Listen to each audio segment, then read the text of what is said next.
오늘 말씀은 닮아가다 이런 제목으로 제가 말씀을 선포하겠습니다. 그 사람이 태어나서 자라는 과정을 생각해 봅시다. 어떻게 말을 배웁니까?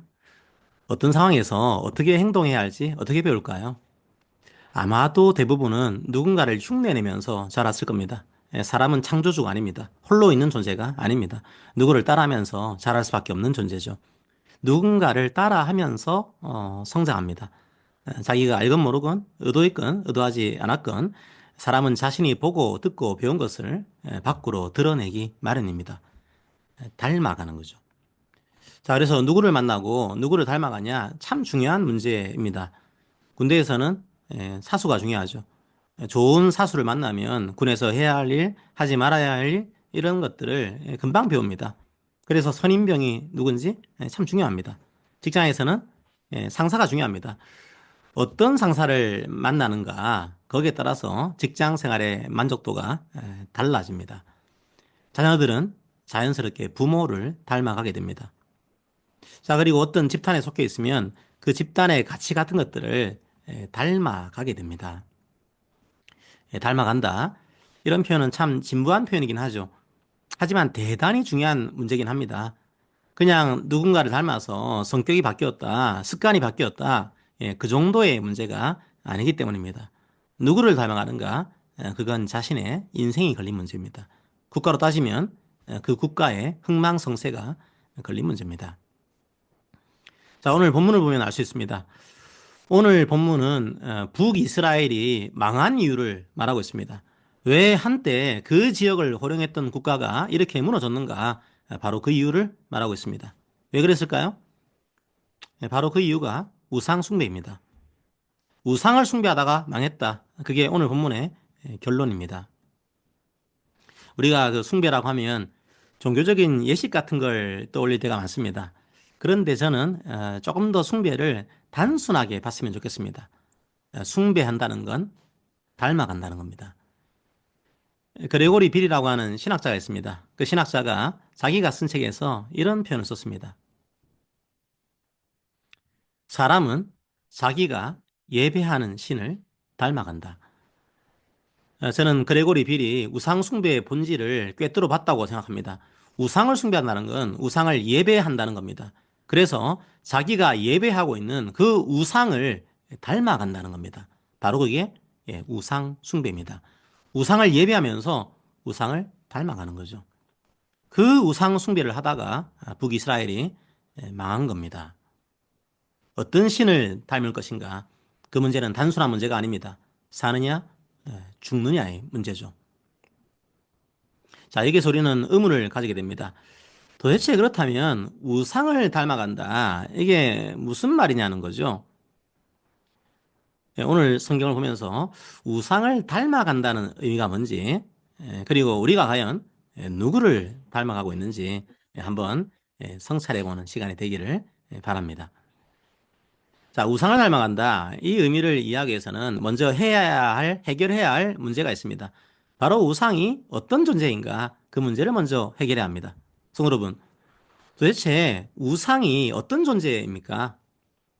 여러 가지 측면이 있긴 한데요. 오늘은 한 측면에 초점을 맞춰보겠습니다. 우상이 어떤 존재일까요? 시편 115편 4절부터 8절을 읽어봅시다. 그들의 우상들은 은과 금이요 사람이 손으로 만든 것이라. 입이 있어도 말하지 못하며 눈이 있어도 보지 못하며 귀가 있어도 듣지 못하며 코가 있어도 냄새 맡지 못하며 손이 있어도 만지지 못하며 발이 있어도 걷지 못하며 목구멍이 있어도 작은 소리조차 내지 못하느니라. 우상들을 만드는 자들과 그것들을 의지하는 자들이 다 그와 같으리로다. 우상들이 어떤 존재입니까? 겉으로 보기에는 눈도 있고 귀도 있습니다. 그리고 입도 있습니다. 자, 그런데 눈이 있지만 보지 못합니다. 귀도 있지만 듣지 못합니다. 입이 있지만 말하지 못합니다. 손이 있어도 만지지 못합니다. 발이 있어도 걷지 못합니다. 무슨 말입니까? 그 속에 생명이 없다는 말입니다. 생명이 없으니까요. 인격적인 관계를 맺을 수 없습니다. 오늘 본문에서도 유사한 표현을 씁니다. 17장 15절에서는 우상을 뭐라고 말합니까? 허무한 것이라고 말하죠. 아무 가치도 없다는 말입니다. 생명이 없으니까 가치도 없습니다. 에스겔 16장 36절을 보면 가증한 우상이라고 되어 있는데요. 그때 우상을 히브리어로 길루림이라고 합니다. 길루림 어떤 뜻일까요? 어원으로 따지면 배설물이라는 뜻입니다. 그러니까 에스겔 선지자는 우상을 똥이라고 한 겁니다. 다 무슨 의미입니까? 생명도 없고 가치도 없는 그런 존재라는 뜻입니다. 자, 그런데 그런 우상을 이스라엘이 숭배하고 있다는 거죠. 자, 여기서부터 또 하나의 문제가 등장합니다. 우상을 숭배하면 어떻게 됩니까? 우상을 닮아갑니다.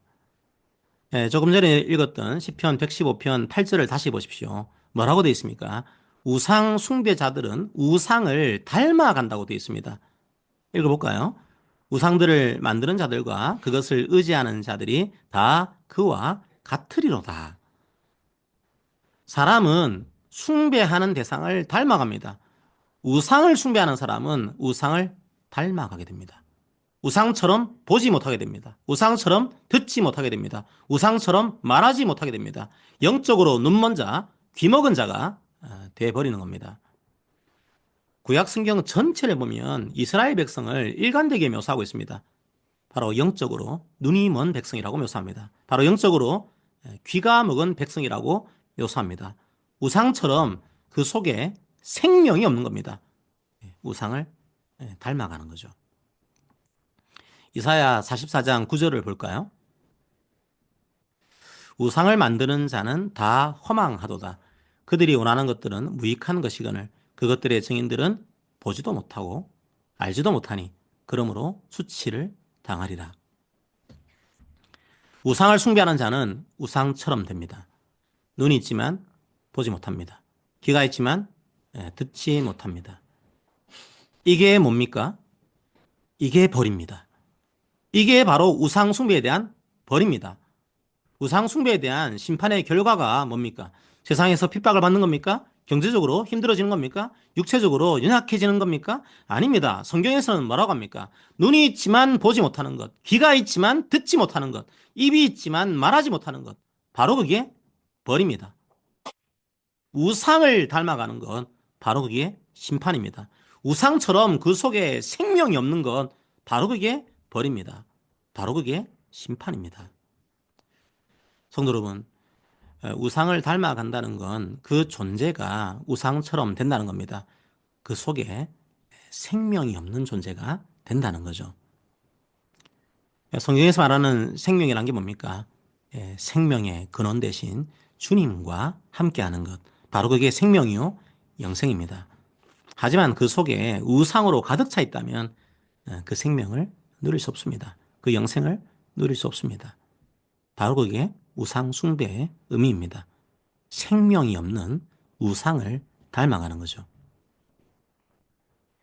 자, 그런데 그 속에 하나님의 생명이 없다면 어떻게 될까요? 그 속에 하나님이 없으니까 하나님의 말씀을 아예 듣지 않습니다. 아니면 듣기는 듣지만 관심이 없습니다. 지킬 생각은 없습니다. 또 하나가 더 있을 수 있습니다. 그 말씀을 지키기는 하는데 억지로 지키는 겁니다. 위선적으로 지키는 거죠. 하나님께서 주신 생명으로 그리고 자유함으로 그 말씀을 지키는 게 아니라 억지로 지키는 겁니다. 혹시나 자기를 벌하지 않을까 그게 무서워서 억지로 지키게 됩니다. 자녀의 모습이 아니라 노예의 모습이죠. 결국 우상 그리고 우상 숭배자들의 가장 중요한 특징이 뭘까요? 하나님의 말씀에 저항한다는 겁니다. 자유와 기쁨으로 그 말씀을 지키지 않는다는 겁니다. 자, 그런데 하나님의 말씀이 뭡니까? 생명이 있는 자에게 하나님께서 어떤 말씀을 하십니까? 사랑하라는 말씀을 하십니다. 내가 너를 사랑한 것처럼 너희들도 서로 사랑해라. 그리고 이웃을 섬겨라. 그게 바로 나를 사랑하는 거다. 그렇게 말씀하시죠. 하지만 우상은 그 속에 생명이 없습니다. 그래서 하나님의 말씀을 따르지 않습니다. 혹은 억지로 따릅니다. 우상 숭배자들은 그런 우상의 행위를 그대로 닮아가게 됩니다. 열왕기하 17장 14절을 보십시오. 그들이 듣지 아니하고 그들의 목을 곧게 하기를 그들의 하나님 여호와를 믿지 아니하던 그들 조상들의 목같이 하여. 열왕기하 17장 14절은 우상을 숭배하는 사람들을 특이하게 표현하고 있습니다. 목을 곧게 했다? 이렇게 표현하고 있죠. 자, 그런데 이 표현이 출애굽기에서도 동일하게 나옵니다. 자, 출애굽기 32장 9절을 봅시다. 여호와께서 또 모세에게 이르시되 내가 이 백성을 보니 목이 뻣뻣한 백성이로다. 하나님께서 이스라엘 백성을 이렇게 말하죠. 목이 뻣뻣한 백성이다. 목이 곧다, 목이 뻣뻣하다. 이게 무슨 말일까요? 그 우리말의 뉘앙스로 하면 뭐 교만하다 뭐 이런 의미가 될 것 같은데요. 자, 출애굽기하고 오늘 읽은 본문에서는 어떤 의미로 이런 말을 쓴 걸까요? 예, 두 본문에 나오는 이스라엘 백성 둘 다 공통점이 있습니다. 둘 다 금송아지를 숭배했다는 겁니다. 그 금송아지를 숭배한 이스라엘 백성을 보면서 목이 뻣뻣하다 이렇게 설명하고 있는 겁니다. 자, 그들의 우상은 금송아지였습니다. 아까 제가 우상을 숭배하는 사람들은 우상을 닮아간다고 했죠. 자, 그렇다면 이 표현은 어떻게 이해할까요? 그들은 송아지를 닮아간 겁니다. 혹시 다큐멘터리 같은 데서 그 길들여지지 않은 그런 송아지를 본 적 있습니까? 주인의 말을 듣지 않습니다. 아무리 주인이 이 길로 가야 한다, 길을 안내해도 그 송아지는 목에 힘을 주고 그 길을 가지 않습니다. 자기가 가고 싶은 다른 길로 가는 겁니다. 바로 그게 목이 곧은 겁니다. 바로 그게 목이 뻣뻣한 겁니다. 하나님의 생명이 그 속에 없기 때문에 하나님의 말씀도 따르지 않는 겁니다. 목이 곧은 거죠. 우상을 숭배하는 사람들은 행동도 우상을 닮아가게 되는 겁니다. 하나님께서는 이웃을 사랑하라고 말합니다. 하나님께서 주신 은사를 갖고 이웃을 사랑하는 것, 바로 그게 하나님을 사랑하는 것이고 이웃을 사랑하는 것입니다. 바로 그 길을 가라고 말씀하셨습니다. 하지만 우상을 숭배하는 자들의 마음에는 온통 자기뿐입니다. 16절에 보십시오. 송아지 형상을 만든 이유가 뭡니까? 자기들을 위해서 만든 겁니다. 이웃을 위해서 만든 게 아닙니다. 사회 공동체를 위해서 만든 게 아닙니다. 오직 자기들을 위해서 만든 겁니다. 나 혼자만 잘 되면 돼. 그 생각으로 가득 차 있습니다. 그래서 송아지처럼 목을 뻣뻣하게 하고 하나님이 말씀하신 길을 걸어가지 않습니다. 송아지 우상을 닮아가게 되는 겁니다. 그런 신앙을 우리는 무속적인 신앙이라고 합니다. 샤머니즘과 다를 바가 없는 신앙이죠. 한때 그 전세 사기에 대한 뉴스가 많았죠. 그런 사기꾼들을 보십시오. 그 속에 뭐가 없습니까? 하나님의 생명이 없습니다. 생명이 없으니까 타인의 생명도 무시합니다. 목을 곧게 하고 오직 자기만을 위해서 삽니다. 타인의 눈물은 고려하지 않습니다. 이웃의 아픔에 대해서 아무 말도 하지 않는 우상을 닮아가는 겁니다. 성도 여러분, 존재가 바뀌면 삶도 바뀝니다. 전 인격적으로 우상을 닮아가게 되는 겁니다. 자, 그런데 이런 삶이 한 개인의 문제가 있습니까? 개인만 우상을 닮아갈까요? 아니요. 그 사회 전체가 우상을 닮아갑니다. 이전엔 이스라엘 사회 전체가 우상을 닮아가게 된 겁니다. 자, 금송아지를 숭배하게 된 이유가 뭐였을까요? 열왕기상 12장 28절을 보십시오. 처음에는 여로보암이라는 왕 하나의 문제였습니다. 북이스라엘의 초대 국왕이 금송아지를 만든 겁니다. 처음에는 한 지도자가 금송아지를 드렸습니다. 하지만 여로보암이라는 지도자가 금송아지를 만들자 북이스라엘 전체가 금송아지를 섬기게 되었습니다. 북이스라엘 전체 사회가 우상을 닮아가게 된 거죠. 그만큼 우상 숭배는 전염성이 강합니다. 오늘 봉독하진 않았는데요. 열왕기하 17장 9절과 10절을 읽어봅시다. 이스라엘의 자손이 점차로 불의를 행하여 그 하나님 여호와를 배역하여 모든 성읍에 망대로부터 견고한 성에 이르도록 산당을 세우고 모든 산 위에와 모든 푸른 나무 아래에 목상과 아세라상을 세우고 한 사람의 우상 숭배, 특히 한 지도자의 우상 숭배가 초래한 결과를 보시기 바랍니다. 모든 산마다 목상이 세워졌습니다. 모든 나무 아래마다 아세라상이 세워졌습니다. 나라 전체가 우상을 닮아가게 된 겁니다. 온 나라가 무속과 바알의 나라가 돼버린 겁니다. 우상이라는 존재를 봅시다.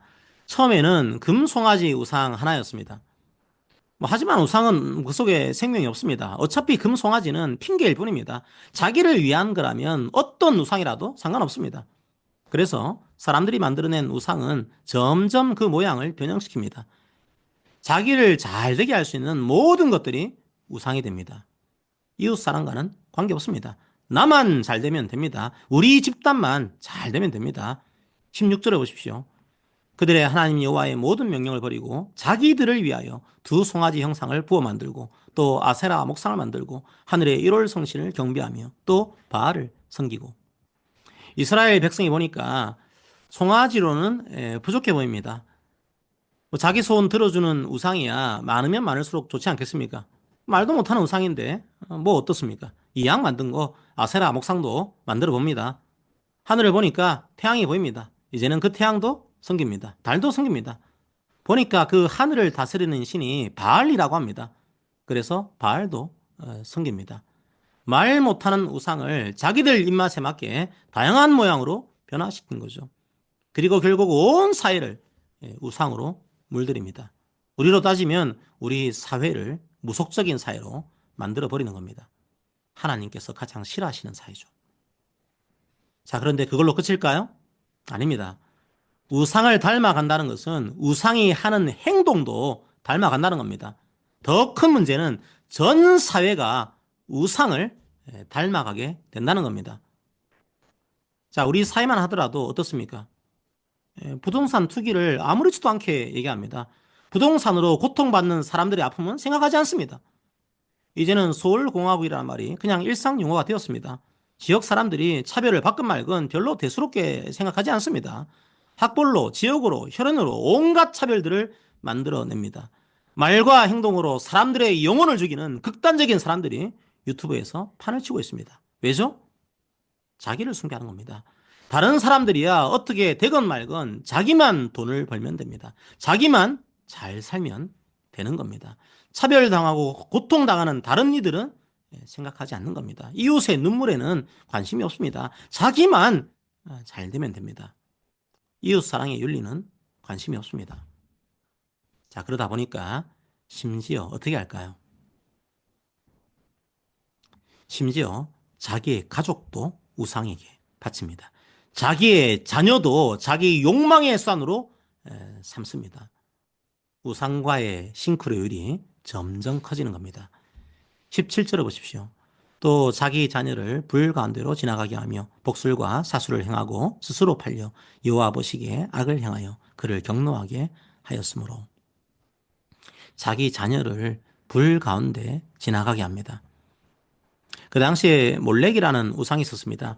이 우상에게 인신제사를 바친 겁니다. 말이 됩니까? 하나님은 생명을 존중하는 분입니다. 생명을 보호하는 분입니다. 그런데 몰렉이라는 우상은 자기 욕망을 위해서 생명을 버리게 합니다. 자녀의 생명도 버리게 합니다. 실제로 남유다의 왕이었던 아하스 왕이 자녀를 몰렉에게 바칩니다. 어떤 사회가 된 겁니까? 상식을 상실한 사회가 되어버린 겁니다. 이스라엘 사회가 완전히 무속화되어 버린 겁니다. 하나님의 형상이 되어야 할 사람들이 우상의 형상이 되어버린 겁니다. 사회 전체가 그렇게 변질된 겁니다. 사람은 자기가 숭배하는 우상을 닮아갑니다. 그런데 그건 사회 공동체도 마찬가지입니다. 많은 자들이 우상을 닮아갈 때 그 사회는 우상의 나라가 됩니다. 그 사회는 무속의 나라가 됩니다. 무엇이 옳고 그른지 분별하지 못하는 나라가 됩니다. 그런 사회에서는 생명을 누리지 못하게 됩니다. 참된 생명을 경험하지 못하게 됩니다. 자기를 위해서 타인을 죽입니다. 자기의 욕망을 위해서 심지어 자녀의 영혼도 찔러버립니다.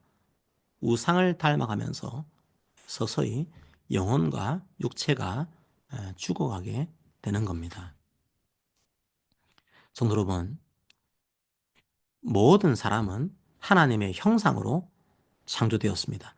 하나님을 닮은 존재로 창조되었습니다. 하나님의 공의와 사랑으로 살아가는 그런 존재로 창조되었습니다. 하지만 죄가 우리 속에 들어왔습니다. 이제 누구도 자기 스스로의 힘과 능력으로는 이 죄의 세력을 이겨낼 수 없게 된 겁니다. 하나님을 닮아갈 수 없게 된 겁니다. 바로 그게 죄의 형벌입니다.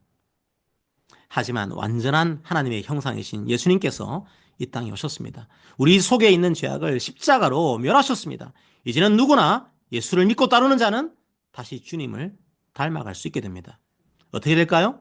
이제는 주의 말씀을 보게 될 것입니다. 이제는 주의 말씀을 듣게 될 것입니다. 영적인 눈과 귀가 열리게 됩니다. 우리의 마음에 하나님의 생명이 심겨졌기 때문입니다. 바로 예수님이 이것 때문에 이 땅에 오셨습니다. 누가복음 4장 16절에서 21절을 읽어봅시다. 예수께서 그 자라나신 곳 나사렛에 이르사 안식일에 늘 하시던 대로 회당에 들어가사 성경을 읽으려고 서심해 선지자 이사야의 글을 들이거늘 책을 펴서 이렇게 기록된 데를 찾으시니 곧 주의 성령이 내게 임하셨으니 이는 가난한 자에게 복음을 전하게 하시려고 내게 기름을 부으시고 나를 보내사 포로된 자에게 자유를 눈먼 자에게 다시 보게 함을 전파하며 눌린 자를 자유롭게 하고 주의 은혜의 해를 전파하게 하려 하심이라 하였더라. 책을 덮어 그 맡은 자에게 주시고 앉으시니 회당에 있는 자들이 다 주목하여 보더라. 이 글이 이에 예수께서 그들에게 말씀하시되 이 글이 오늘 너희 귀에 응하였니라 하시니. 성도 여러분, 예수 그리스도의 십자가가 우리들을 살렸습니다. 그래서 보게 되었습니다. 듣게 되었습니다. 믿는 자들은 영적으로 보게 된 자들입니다. 믿는 자들은 영적으로 듣게 된 자들입니다. 이제 우리는 우상의 형상이 아닙니다. 하나님의 형상으로 회복된 자들입니다. 예수를 믿고 예수님만 의지하면서 새로운 생명을 갖게 된 사람들, 그리고 그 생명을 갖고 사랑하게 된 사람들, 우리는 부족하지만 성령님의 힘을 의지해서 예수님을 닮아가게 된 사람들, 그 사람들의 모임을 우리는 교회라고 말합니다. 이 땅에서 잘 먹고 잘 사는 사람들의 모임이 교회가 아닙니다. 우리의 모든 생명의 근원이 주님인 줄 알고 연약하지만 서로가 서로를 보다듬어 줄 줄 알고 주님께 의지하면서 사랑하는 자들의 모임이 바로 교회입니다. 교회가 자라고 있다는 것은 무슨 말입니까? 사람들이 많다? 건물이 커졌다? 헌금이 많아졌다? 그런 겁니까? 아닙니다. 교회가 자라고 있다는 말은 교회가 예수님을 점점 더 많이 닮아가고 있다는 말입니다. 그래서 이 땅에서 소금과 빛으로 살아갈 수 있게 되었다는 말입니다. 저는 우리 교회가 자라기 원합니다. 무슨 말입니까? 주님을 닮아가기 원합니다. 예수님을 닮으려면 예수님의 삶을 알아야겠죠. 그 7월에 그 킹 오브 킹즈라고 하는 애니메이션이 우리나라에서도 상영이 된다고 합니다. 7월 문화행사는 그 영화를 같이 보려고 합니다. 예수님의 성품과 예수님의 삶을 우리 모두가 닮아가기 원합니다. 생명의 길을 발견하고 예수님을 닮아가기 위해서 이 길을 걸어가는 모든 이들을 축복합니다. 힘겹고 버거울 때도 있지만 이 길이 생명의 길입니다. 성령의 도우심으로 함께 걸어갑시다. 아직 이 생명의 길을 찾지 못한 이들을 위해서도 기도드립니다. 주님의 십자가 보혈이 믿지 않는 자들의 심장에도 스며들기를 바랍니다. 그래서 새로운 생명으로 태어나기를 소망합니다. 우리의 힘으로는 할 수 없지만 주께서 이루어주시기를 기도합니다. 그래서 생명을 얻고 주를 닮아가기를 소망합니다. 이 말씀을 듣는 우리 모든 성도들에게도 주님을 닮아가는 은혜가 있기를 다시 한 번 더 기도드립니다. 무엇보다 교회가 사회에서도 소금과 빛의 소명을 잘 감당할 수 있기를 소망합니다. 우리 사회가 자기만 위하는 무속의 사회가 되지 않도록 교회가 주의 말씀대로 살아가기를 소망합니다. 주의 생명과 자유와 사랑이 우리들 속에서 더욱 풍성하게 경험되기를 축복합니다. 아멘. 함께 찬양합시다.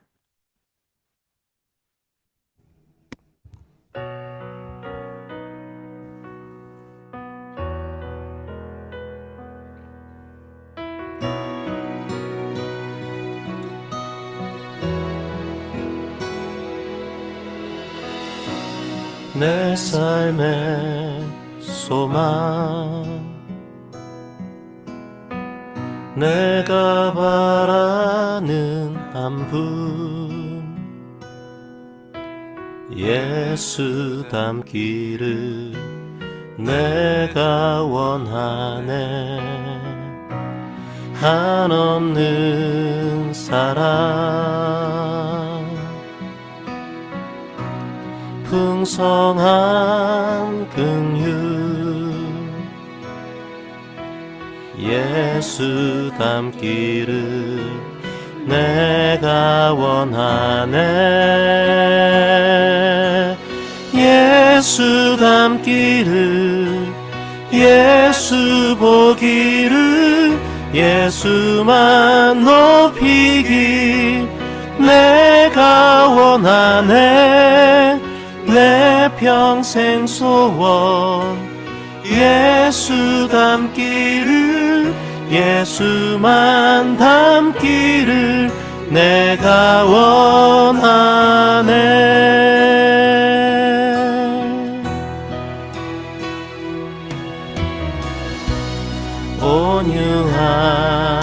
온유하시고 겸손하신 성품 예수 닮기를 내가 원하네 자비하시고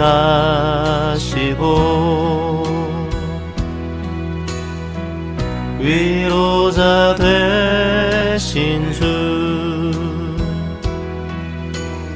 예수 닮기를 내가 원하네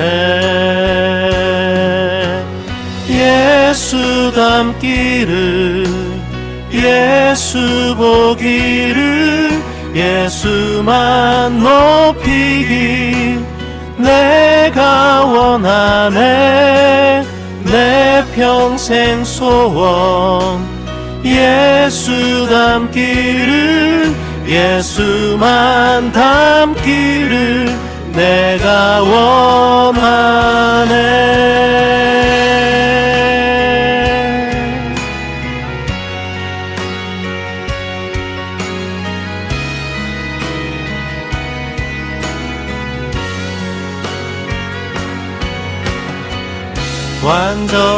완전하신 예수 새롭게 하시네 연약한 내 영혼 온전하게 되리 예수 닮기를 예수 보기를 예수만 높이기 내가 원하네 내 평생 소원 예수 닮기를 예수만 닮기를 내가 원하네 예수 닮기를 예수 보기를 예수만 높이기 내가 원하네 내 평생 소원 예수 닮기를 예수만 닮기를 내가 원하네 예수 닮기를 예수 닮기를 예수 보기를 예수만 높이기 내가 원하네 내 평생 소원 예수 닮기를 예수만 닮기를 내가 원하네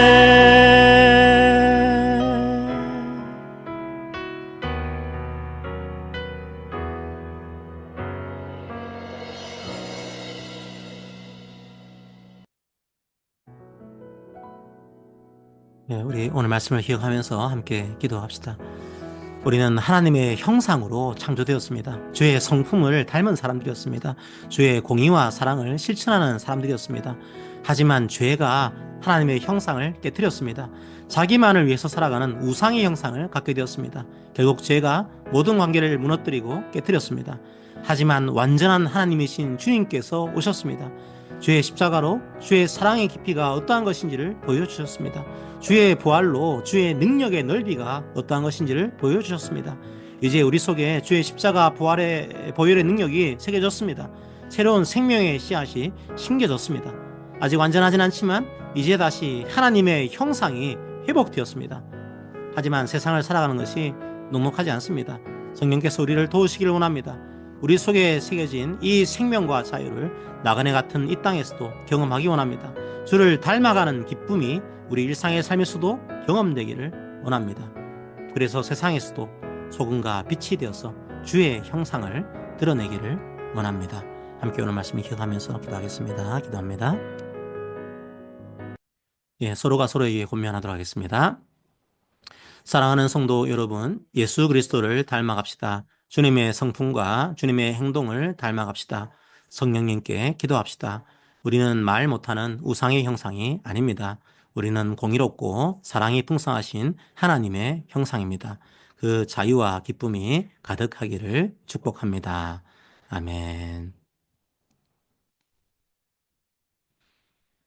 자, 오늘은 누가복음의 말씀, 이사야서에서 희년이라고 해서 완전한 자유를 누리게 되는 그 해를 이제 구약에서는 희망했죠. 근데 그 희년의 해가 예수님께서 오심으로써 이루어졌다. 이것들을 선포하는 그런 구절입니다.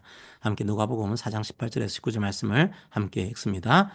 주의 성령이 내게 임하셨으니 이는 가난한 자에게 복음을 전하게 하시려고 내게 기름을 부으시고 나를 보내사 포로된 자에게 자유를, 눈먼 자에게 다시 보게 함을 전파하며 눌린 자를 자유롭게 하고 주의 은혜의 해를 전파하게 하려 하심이라.